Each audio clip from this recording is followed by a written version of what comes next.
I find that I learn something new. I learn something new every day. I mean, I really do learn something new every day.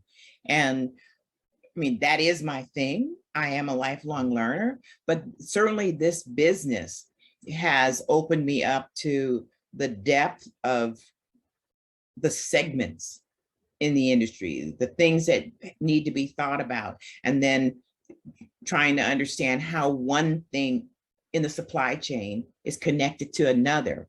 You know, I have used the word supply chain, but then I didn't understand when I first started off just how vast it is, how many people are involved in that supply chain, or how they really connect to make business, you know? One of the things that one of our first conversations about supply chain really opened my eyes. There are people, when you talk about non-plant touching businesses, you don't necessarily think of, the big regulations. You don't necessarily think of licensing, but that's not true, is it? Not completely. I mean, the way that the rules have come out in most of the states, there are either 7 or 8 components for required licensing, but you don't need a license to have a delivery service, and that's pretty consistent across the state. I'm not sure that there is any consistency at this point about consumption lounges. I know it's quite controversial and they exist someplace, and like in my area, no one wants to talk about it, like where I live locally.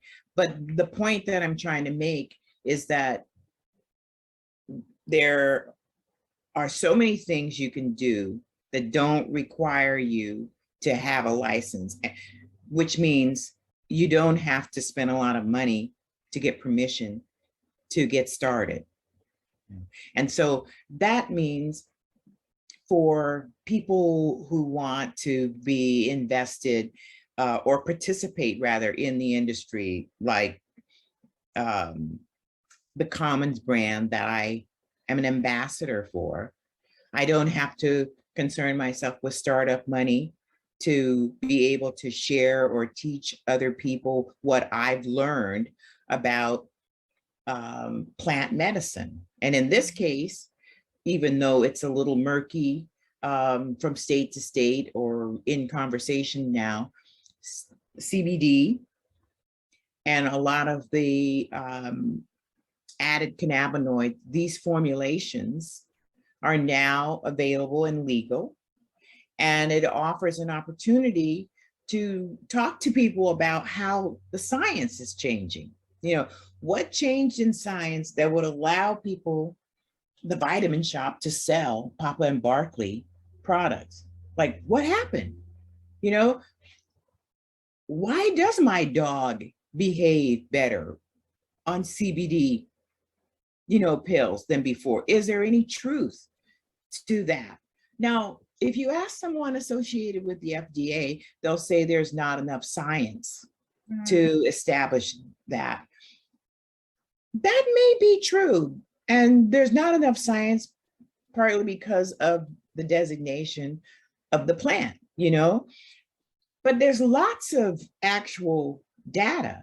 There's lots of actual experiences that suggest there's real evidence and there's real efficacy when it comes to the plant.